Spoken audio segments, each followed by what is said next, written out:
Hi, Laurel. Hi, Laurel. We're back again for our next podcast episode. Super I am, happy about this. Super happy about this. I am too. I think that we have so much to talk about today. I know we do. We do. And before we really dig in, our topic today for our listeners is resistance. But before we really dig in, I want to just bring up something that I was thinking about after our last podcast episode, which for our listeners is about sacred space.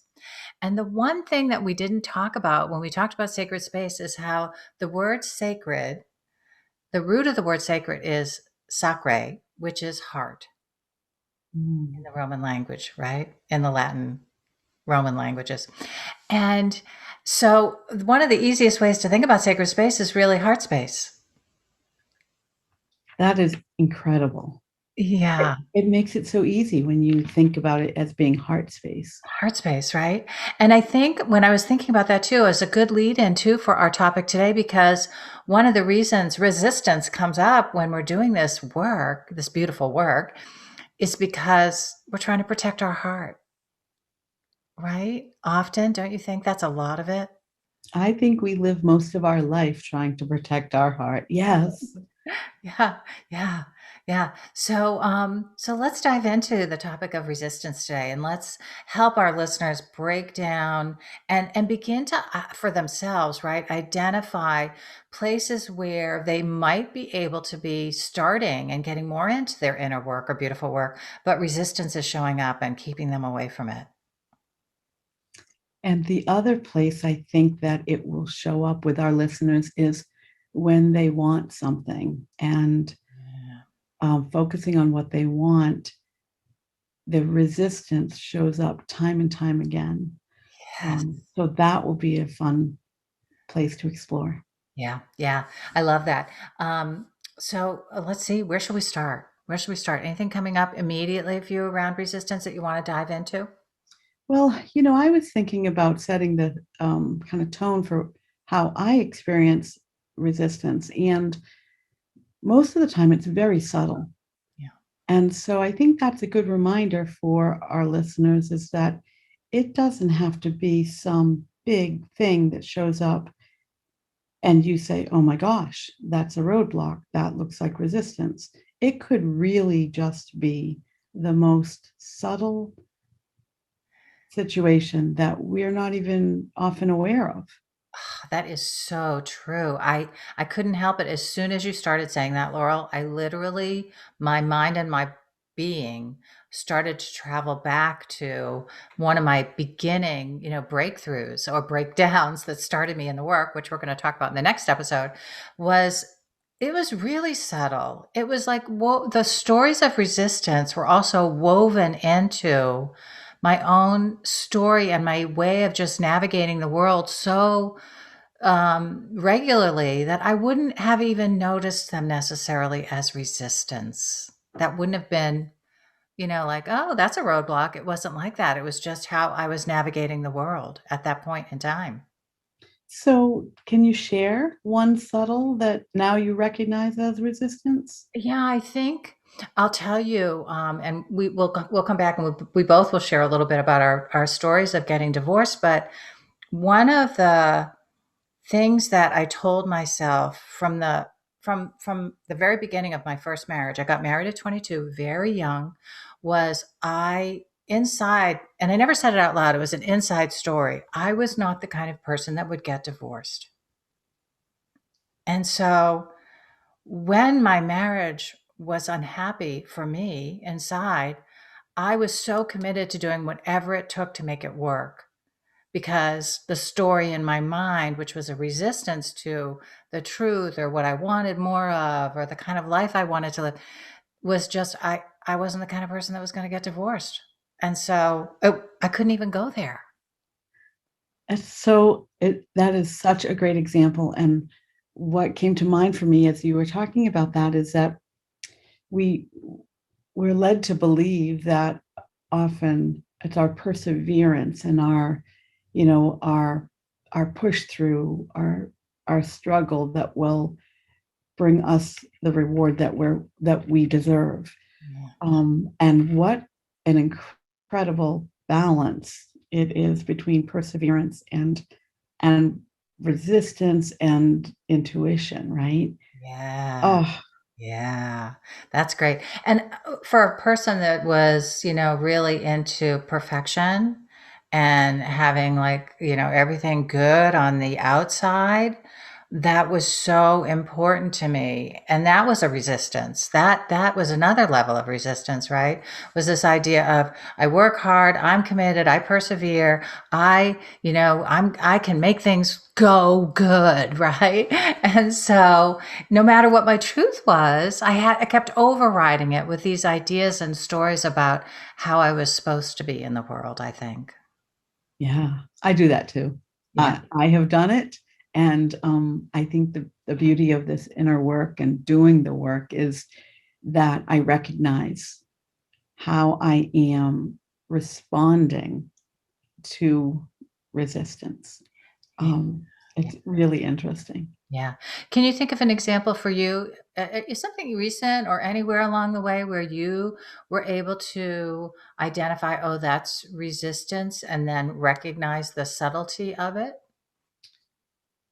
So it really the most recent probably was starting my own coaching business.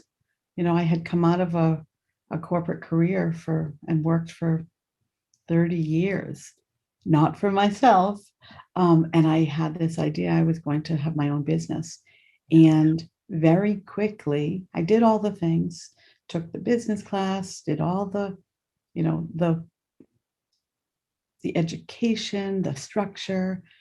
And then when it was time really to start doing the work, I quickly gravitated to a job for someone else part time, Mhm. um, in a very familiar setting that I was capable of, that I used to do, that I was needed. And it took me a little while to go, whoa, what have I just done? And it was really resisting the next kind of bold step on my path that scared the heck out of me. Yeah, I love that. And that's a perfect story to help us talk into a little bit, the feelings around taking these risks and why resistance comes up. I mean, there's a lot to navigate in a subtle way, and then also in an emotional, the emotional components of doing this work and really truly honoring, our inner self is we are taking risks and we're stepping off our beaten path, and it can be scary, right? It can be scary. And it's a time when we need support, but the people that have known us our whole lives, it's a risk to them too, Yeah. because we are changing and discovering, something that has always been in us that maybe is new that we're letting out. Yeah. And it is, it's a risk for everyone. And so that's what one of the things I find is that who do you go to for support and to hold you and give you strength through the transitions, despite the resistance, when Yeah. everyone around you is feeling a little bit of resistance as well. Yeah, I feel like that's ultimately in so many ways what my coaching practice is. Do you find that with you too? Like Absolutely. yeah, your clients, it's really about having them, come into a space and work with somebody who really is in support of exactly what they want and not worried about how it's going to affect us, right? Like it would be for other people in their lives, because wow, you're going to make that big change, what does that mean for me, is the unspoken. Well, although for some people they just say right out loud. That might be for some people, like, oh, what does that mean for me? I don't want you to change because then I might have to change. It happens all the time. And I that is one of the things I enjoy most too in my coaching business is that being able to help someone discover their potential and be who they're meant to be rather than who they've always been. Yeah. And that's hard. It's hard work. It is, but it's such beautiful work. This is why we're calling it beautiful work, because really, I mean, to feel like you're living into your potential and knowing that there's more and more to come is such a beautiful space to be in your life. And and to even feel the fear, right? So a lot of times when resistance comes up, it comes up as fear, right? Yeah. It And does. yeah, so we have to learn how to work with fear. And for me, I think, ultimately it's been befriend fear has been my don't try to make it go away because that's another level of resistance, right? But Absolutely. instead, how do you make it your friend? How do you work with it and invite it to be there, but not be in the driver's seat? Right. And I find that if you kind of flirt with that fear a little bit, right? Go right up to the edge without going over. Yeah. You expand your comfort zone. And as we know, based on life experience, something that you may have done when you were younger that you had never done before is no longer scary. It doesn't create this fear, a sense of fear, because it's now in our comfort zone. And as we continue to do that, we expand so much just by fa- facing our fear and flirting with our fear. Yeah. And it's interesting because I do think that when we have fear, that is resistance. And other things, a self doubt, I believe, is resistance, Yep. the lack of confidence, and just the very nature of, taking small risk helps overcome both of those things. Yeah. Yeah. I think we talked about that too a little bit in one of the previous episodes was this idea of taking small steps, not diving into the big or feeling like you have to have a pathway to the very end result you might be hoping or wanting, but rather taking these small steps to help you build that sense of self-confidence and self-esteem and breaking down the self-doubt. Yeah. It helps to break down all of that. So I think the path of small steps is one of the most worthy places to go and to think about, your path. It really is. And although there are times, situations, and even individuals who prefer The to big, leap and be with it, right? yeah, And sometimes I think that approach, while it's not for everyone and it's not comfortable for everyone, it does prevent the second guessing, yeah, right? You're in it now, right? And everyone around you is in it with you.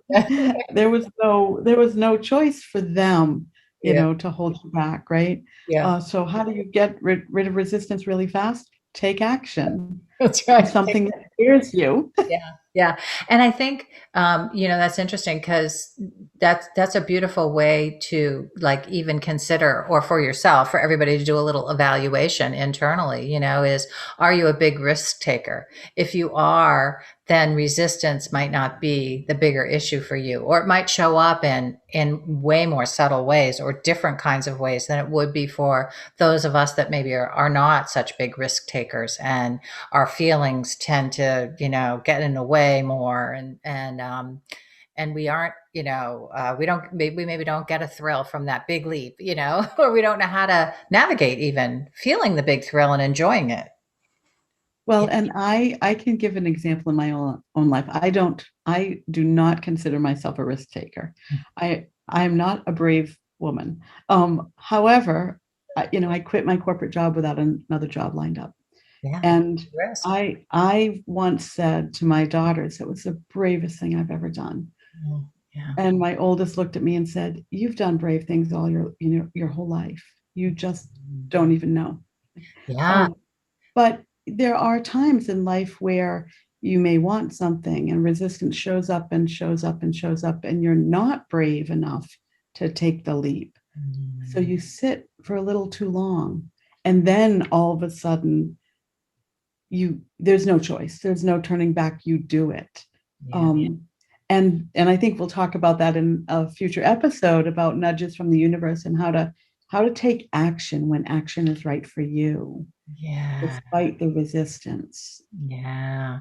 Yeah. And how do you know when it's for you? Like how do you not talk yourself out of something that might be for you, but you don't see it that way, or you're afraid to see it that way, or whatever, how to navigate all that. So, yeah, we definitely want to do a whole podcast on that because it's such a big topic to explore and to break down for yourself, how to live into, the invitations of your bigger life. And sometimes we don't even know what that looks like when we're used to the safe territory, that comfort zone. I love that you talked about the comfort zone, expanding your comfort zone too through these small steps and through these taking these small risks. Because I think that that's such a theme in this is um, how do you and really for a successful life, how do you keep expanding your comfort zone so that you live into a life where you're comfortable, and when you're not, you go, wow, I just need to like be with this and relax and explore a little bit, which is really about expanding your comfort zone. It really is. And when you think about, a full life, for me, I never wanted to be the same person I was for 80 years, right? So I want to learn and grow, and I want curiosity to open the door for me to expand, Yeah. not not just my comfort zone, but my life, my experience. Mhm. Um, and I can't imagine not doing that. Yeah. Even though I don't think I'm a risk taker. You are. You probably see it differently, as do I. Like same, very similarly. I don't think of myself as a risk taker, but I know I've done a lot of things that are certainly off the beaten path. Um, Laurel, as you were talking, I was thinking about um, this idea of how do you how do you learn how to understand the subtleties in your body around resistance and begin to work with those, because we know they show up as stories. We know they show up as limitations. One of the stories I hear a lot from clients is, I don't like change. Like Right. that's a story we tell ourselves. I don't like change. Well, if every look, just watch Groundhog Day. Is that the life you want? I don't think so. Right? But this idea of, we tell ourselves these stories, and so we have this mental process, but we also have a physical process that is happening in the resistance experience. So we speak into that a little bit for you? Yeah. Sure. I done a little bit of work on this topic and embodied self-awareness and through some coaching courses I've taken, Yeah. but really feeling, trying to get out of your head and feel in your body where something is showing up. So as you have a thought, maybe about taking an action that doesn't feel, comfortable, I ask myself, you know, where do I feel it in my body? And once I identify the location in my body, then the next question I ask is it a feeling of expansiveness or contraction? Am I feeling tension in there, or am I feeling eagerness or excitement in that part of it? Sometimes I even ask, if I could give it a color, what color would it be? And that often tells me. Typically, if it's a dark, heavy color, I can identify it as it's something that I need to lighten, Mhm. that it's resistance. So those are, some of the things I do, but it really takes, closing your eyes and getting out of your head. And sometimes we're not used to feeling the reaction or response our body has to decision making. Mhm. And there's another tool I learned when I was in my yoga training course, but either sitting or standing, but closing your eyes, keeping your hands close to your thighs, and thinking about a choice you have, and feeling if your body is swaying forward or backward. And the movement is so subtle, so tiny.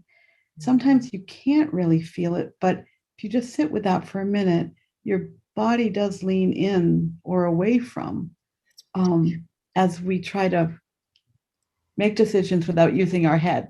I love that. That's a great tool. So that's a beautiful tool for everyone to think about, in terms of starting for yourself, to feel into, are you having resistance or aren't you having resistance? Literally, that lean forward, lean back. One of the most beautiful experiences I had early on when I was going through a lot of change in my 30s was I got to this point in my experience where I was moving forward and making new choices and creating this new life. And I had the chance to either do my master's degree or teach some classes of Tai Chi or work at a women's center part time. And they all were things that I wanted to do. And I knew I couldn't do them all. So I laid on my bed and I imagined myself, projected myself forward, imagining myself doing each one of those things and really listened into what my body wanted, like what felt natural and right.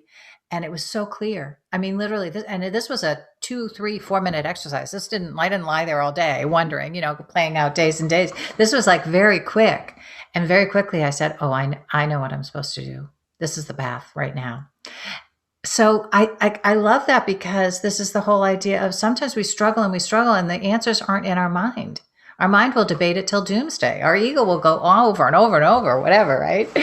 But our body really knows.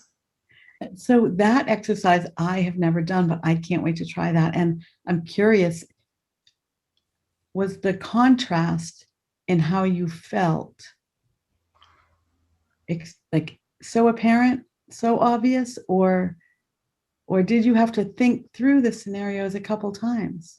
It seemed very obvious. Yeah. It was almost like that. I think it was probably a lean forward, lean back, but it just showed up in uh, like there was an emptiness around one of them, and the other Mhm. two were just this excitement and going forward. I Mm. just trusted that because I could have talked myself out of and done it differently, and it might have been just fine. But there were so many good things that happened along the way, and I ended up doing all of them eventually. I just couldn't do them all at once. I think that's the other thing too, is this idea of, coming back to the body tries to protect us and keep us in safe spaces. And if we're trying to do too much, which is generally the Western woman's way or the Western way, is get all these goals on the table, do them all fast, get ahead, get more, get right. And the body's like tired. It doesn't want all that. It wants to go at a different pace, a more loving, compassionate, gentle pace. And I even think often about consumption, that we're so aware in this Western culture of our consumption of food or alcohol, but we don't bring the same busyness consumption, doing all the things, achieving all the goals as consumption. Yeah. But as you were talking, it just makes me think that our body cannot be overrun by consuming too much. Yeah. And that is incredible. Yeah. And the other thing I was thinking about is that, when we think about a heart-centered life, and I often think about how do we live a heart-centered life, if you think about every experience going through your heart, every choice going through your heart as the filter, right? Mm. Um, your heart can't absorb all of it at one time. Yeah. It Yeah. can't process all of that. I know. I know. It's too much energetically. That would be harmful, right? It's in Chinese medicine, when I was studying Chinese medicine back in my day of Tai Chi days, was this idea of there are 6 pernicious evils that you have to be aware of in energetics, right? And too much of anything is not healthy. And so too much joy is actually one of the evils. It's if you try to set up your life so that you only have joy and you're running this constant level of high joy through your body, it's almost as if you wear yourself out really quickly. And the body doesn't want that. The body really wants balance. It doesn't want extremes. We mentally want extremes. We might personality want extremes, but the body is always seeking balance because it's a holistic organism, that's its natural tendency. Yeah. Oh, that's incredible. Yeah. Yeah, beautiful. So, Laura, let's kind of move into our wrap up for today. Anything else coming up for you before we go to some questions for our listeners and thinking about resistance for themselves? No, I mean, it is such a deep topic, but I think we've covered so much of it. I mean, the self awareness of that one baby step of being slightly more aware Yeah. of where resistance is showing up in your life Yeah. Yeah. and what is your response to that. Yeah. Yeah. And I think feeling into, the idea of what in your life is not going the way you want it to go, or isn't bringing you the satisfaction, the fulfillment that you want. And how are you experiencing that? How are you relating to it? Because I think our relationship with it oftentimes shows up or can help lead us into where is the resistance and where can we start to navigate some change in some more gentle ways. Because sometimes the harsh way is the thing that scares us. And everybody has a different problem that they might be encountering, and so we don't have the answers to those, but we certainly have a way of approaching the situation that we struggle with. Yeah. And then the as you was talking, I was thinking about not only what do we want, but what don't we want? Yeah. Yeah. Where might we be holding ourselves back? Yeah. Where are we playing small to please other people or to keep ourselves safe? Those are some of the other things I think about when, becoming more aware of the resistance that we may put in our own life. Yeah, yeah, that's great. Yeah, so I think you kind of let us into there, but let's kind of like pose it more to the listeners here as we close out today for our questions or our journaling exercises, however we want to put it, right? For our listeners today around resistance. Um, I think that idea of what you don't like, I would say for me, go ahead and let yourself write down in a journal or somewhere, what don't you like about your life? And now, what it, take each one of those and write down, what do you want instead? Because I think that's all you really need to know. Even if it's, I want it to go away, and you don't have an answer how to make it go away, it's still allowing yourself to tune into, what do you want? It's the I don't like it is the resistance showing up. And what do I want instead is the invitation to, how do you want to change, or how might you alter this going forward without actually, you know, doing it, just accepting that you don't want this anymore. Yeah. How about you, Laurel? What might you? So I would add to that, how do I want to feel? And so as you take stock of your life, Mhm. you can break it down into all the things you do or have. Um, and how do you feel about each of those? Not emotionally, but physically. How do I want to feel? And again, don't get caught up in the how. Yes. Just identify if the feeling is heavy, or is the feeling lightness and joy, or is the feeling more balanced and may fluctuate back and forth. But just to identify how each of those things really make you feel physically. Yeah, yeah, that's great. I think that that's such a worthy exercise because it's beginning also to expand your habit of tuning into what your body, how is your body speaking to you, and so much of the success I think will come from, in terms of working with resistance, will come from being able to really be in your body and work with all the messages that are coming in a much more self-accepting, non-judgmental, allowing kind of way. Yeah. Mm, Good information in the body. that inner voice is there when we need it, I if know. we can listen to it. Yeah. Mhm. So listen, listen, listen, listeners, to yourself, right? You're listening to us now. Now go take some time for yourself and listen inward and see what your body needs and wants today. Yeah. Yeah. Mm. Thanks for being with me again today, Laurel. So much fun as always. I look forward to seeing you again. I'll see you real soon. Thanks, Laurel. Bye bye. Bye for now.